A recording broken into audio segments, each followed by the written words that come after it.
Currently in this beautiful spring day. Holy shit, it's just so fucking beautiful outside. I gotta stop cursing, but it's just so beautiful outside. Wow. Also thought, why would it not be a good time to have that freaking conversation that I've been meaning to have? Because every time I've been doing this freaking video, it's always been a lot of interruptions. But now that things have calmed down, I can run through just maybe a little bit of this conversation. So it's it's pertaining about my father, who I lost back in 2020, literally 4 months before the pandemic hit. And I was already going through a lot when it came to his passing, just because I felt like he didn't really give us a chance to, mourn him, because he told us too late that he was dying, basically. So it just kind of sucked how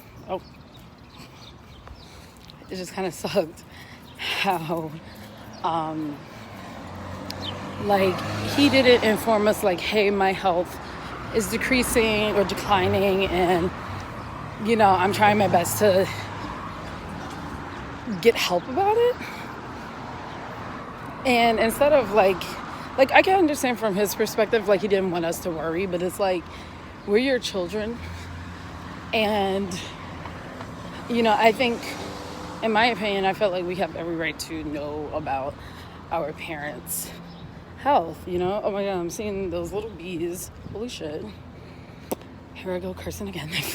But yeah, so he had this disease, or I'm not sure, I think it is a disease. It's a autoimmune disease called pulmonary something. It's something with, you get cystic fibroids in your lungs. And I don't know if he, this is the sucky part about it, I don't know if he had them for a long time or they just appeared. We don't really know. I mean, he also worked with MTA for a couple of months as a security guard, so he was kind of around all the fumes.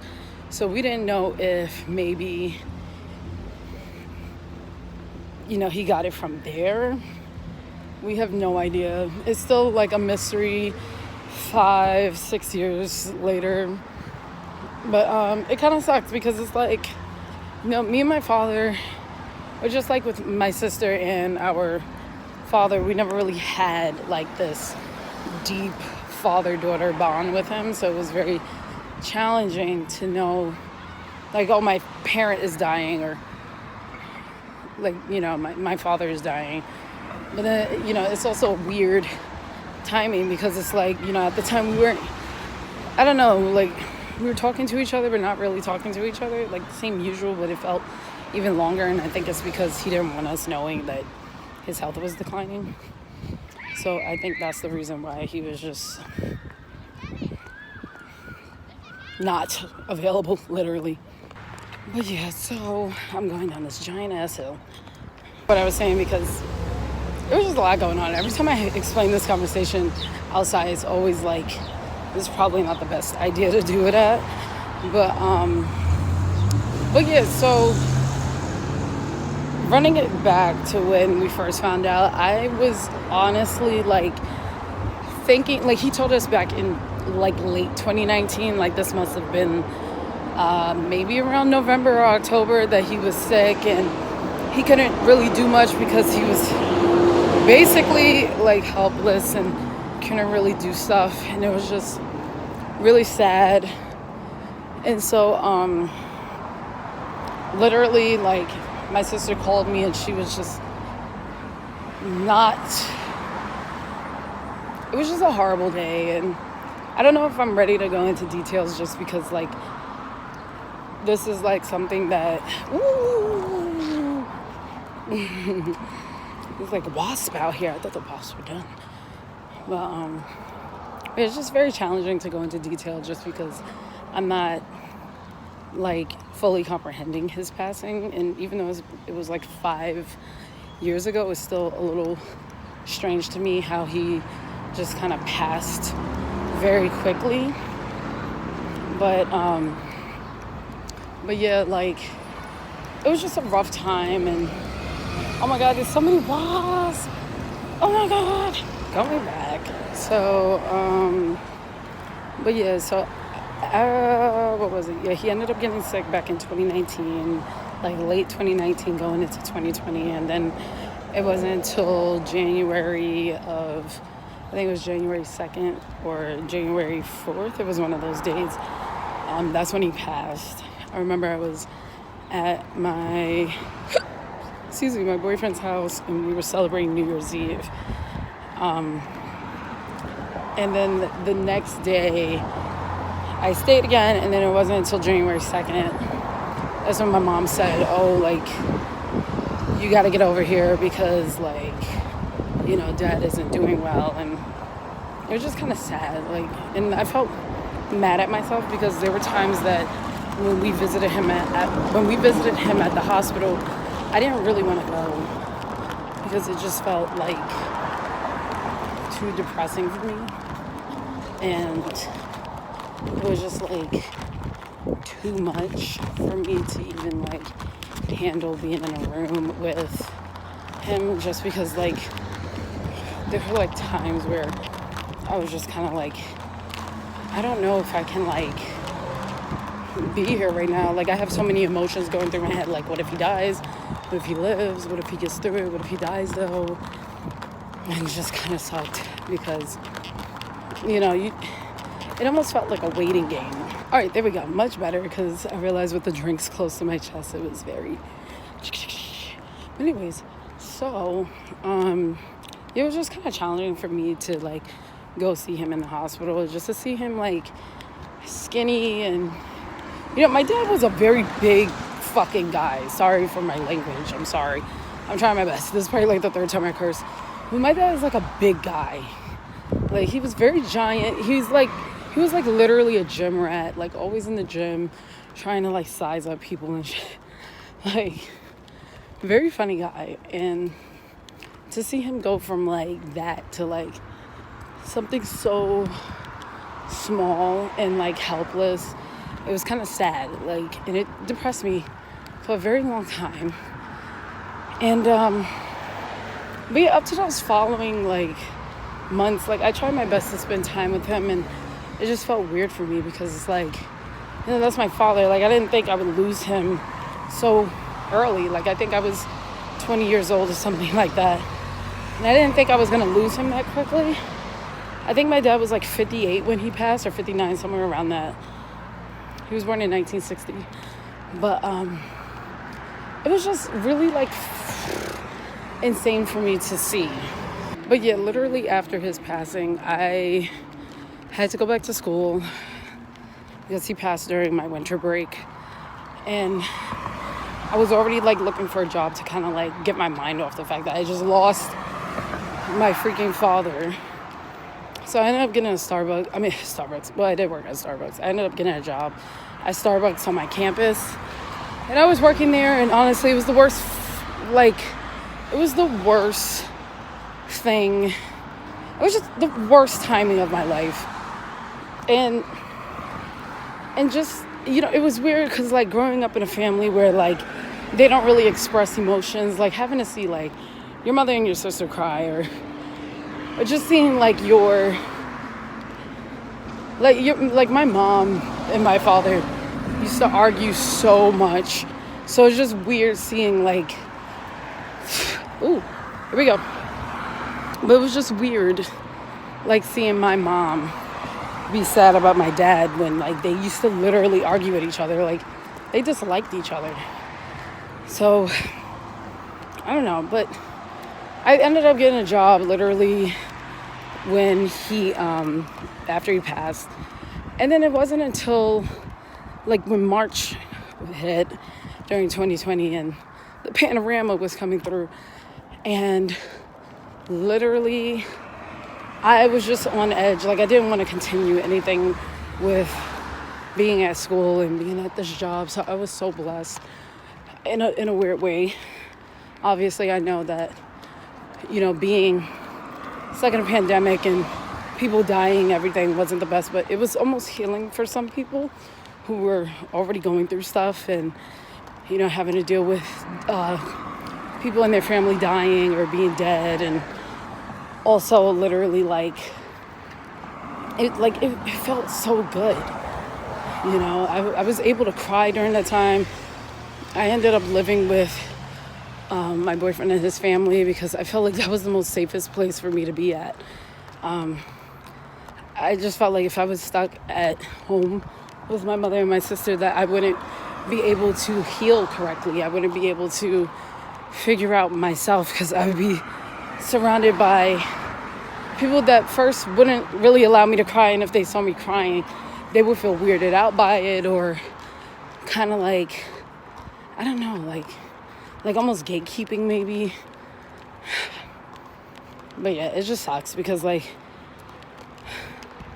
dad, I didn't really, he didn't even, obviously he couldn't go to my college graduation because he had already passed. But then I noticed how lucky and blessed my sister is. The fact that she was able to have him at all of her graduations. I mean, obviously if she were to get married, it would be bad. But my dad didn't even go to my 8th grade graduation, or, it's understandable for him not to go to my college one. That one makes sense. But, a lot came up for me during my grieving period. I mean, I still grieve, but it's not as bad as it was that time. I just felt everything was crashing down on me. The 5 stages of grief. I was angry, and I just felt like nothing was working out in my favor. I felt it was almost why did this have to happen to me? Out of all fucking people, you could have put this on. You chose me. Why was this something that you needed to add more on? It's my father died, and then I had a horrible relationship with him, but why me? The entire time it felt like a why me. And then other stuff happening even after that. I can't really say on here, but it's just a lot of stuff happening afterwards. I'm if this was to make me a person, the person I am today, understandable, but it's why do I have to go through all the hard shit in order to be this great person? It just really sucks. So going back to the video, the last one, that's what it felt like at first. And sometimes even to this day, it feels why do I have to go through, once again, everything that is pressuring, stressful, hardship. And, I see a lot of people online, and, this is coming out of a jealousy perspective, which I'm really trying my best to not subscribe to, but it's just so hard to not do it because it's I see all these people, whether they're selling drugs or selling their body or whatever. It's quick, fast money or, and not saying that, they're happy in their life, but it's damn, they're getting money.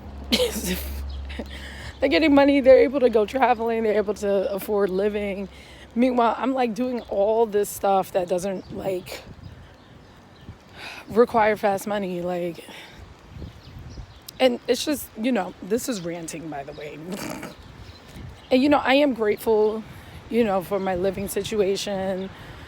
I'm grateful to have a roof over my head everywhere I go, whether it is me traveling when I get that one chance to travel, but I'm grateful for it.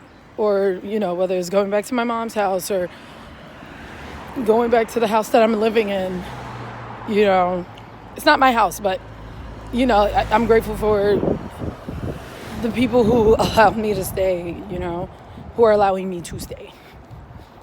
But yeah, so, the whole video was a processing moment for me because it took me a long time to even get this all out or to even talk about it. And I think it's more of a therapeutic diary because I do not have money for therapy. Hopefully one day I can, but as of right now, I'm just trying my best to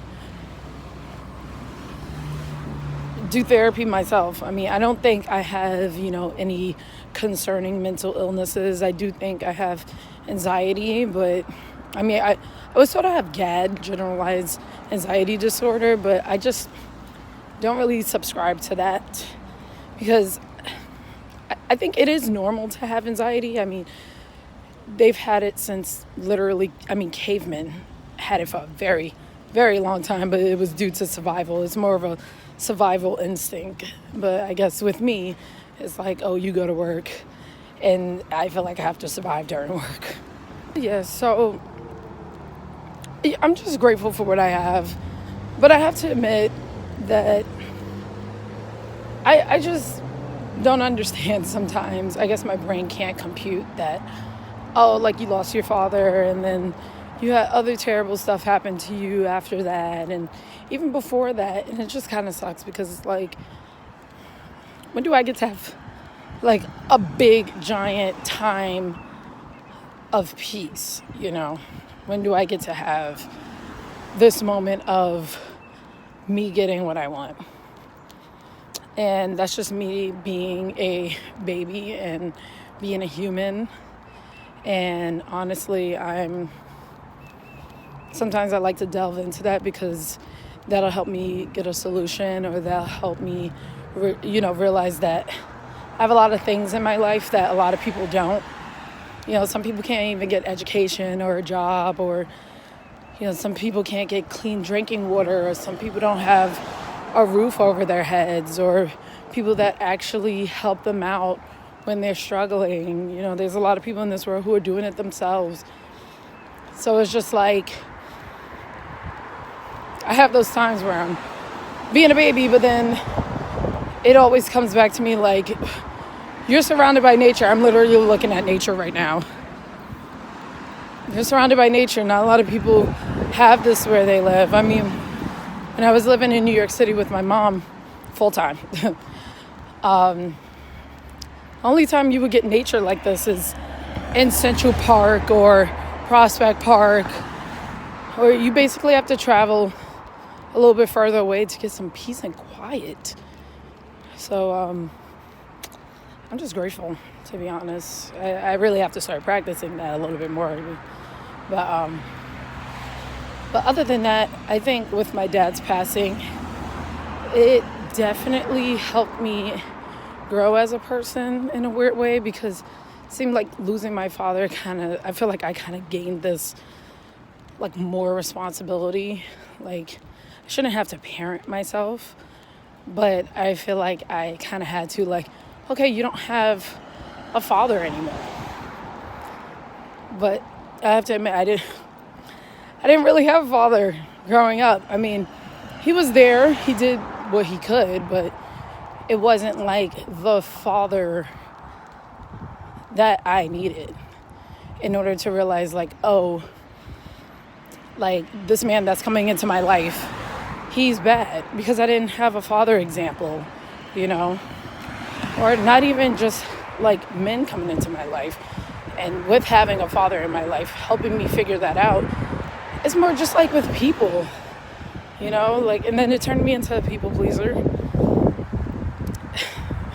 I think that's another video to have, but yeah, I think that's another video to do, because I think I'm not a psychologist, but I do realize that when people are missing certain figures in their life, and this is just my opinion, obviously people can say I'm wrong, but I do think that when you are missing a mother or a father, or this figure that can help show you the world, you grow up with a lot of shit. I mean, you grow up with, like, your discernment is turned off. Like, you don't know that the people who are coming into your life might mess you up. You don't know that because that person, whoever this figure is, did not give you the ideas or the examples of what it's like to be an upstanding person. So you have to kind of figure that out on your own. And I'm definitely figuring that out on my own still, you know. And not to say that, my mom was a perfect person. My mom was, but I'm not justifying her actions, but I understand why she was like that, because her discernment was off. I mean, she also didn't grow up with a father, so she had to figure it out on her own. She had to figure out, if it's good to have children with this man, and she didn't know. She didn't know he was going to be a horrible father. She didn't know that she was picking her father, literally. And that's what's making me nervous, because, I don't think, I'm really trying. I think I'm doing a little bit better than my mom. But when it comes to my relationship with my boyfriend, that's why we have, really, really deep conversations. I try to ask him a lot of questions about his beliefs and what he thinks. And, if we have conflicting beliefs, or if we have the same beliefs, which I think the majority of our beliefs are either similar or same. And there are some things that we disagree on, and we talk about that. And sometimes we come to a middle ground with it. And that's it, And I feel like my mom didn't have that conversation with my father. They knew each other since they were teenagers. Well, actually, my mom was 14 and he was 18. So discernment was way off. So it's just kind of when you don't have an example, this man or this woman in your life, you're kind of just left in a desert looking for food and water, and it's not there, nothing's there. So now you just gotta fend for your life. So that's why I'm making this video. It's just more of a reflection for me. I don't really expect people to watch my videos. And if they do, thank you. I love it. But it's usually videos that I want to see and hear.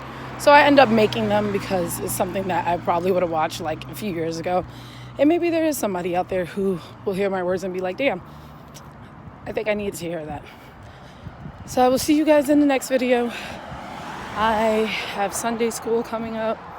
I'm a little bit religious, kind of. I think, my practices, I think I'm going based off the world of religion. I practice Christianity, but it's not I don't seek out churches or anything or do communion. I feel like my communion is just being in nature and having prayer with God. And sometimes my prayers are irregular or informal, and sometimes I be cursing, and I think I think God is yeah, this is why you're struggling, because stand up here cursing in your prayers. I'm trying. But I still teach Sunday school because I'm also learning with the kids. So, and then also it's kind of fun to do on Sundays. It gives me a purpose, and I get to see a red-tailed hawk every time. Wow, there's so many of them. Oh my God, there's a lot of birds out in nature. But yeah, I get to, walk and be in nature and be with God, literally. So I'll see you guys later. Bye-bye.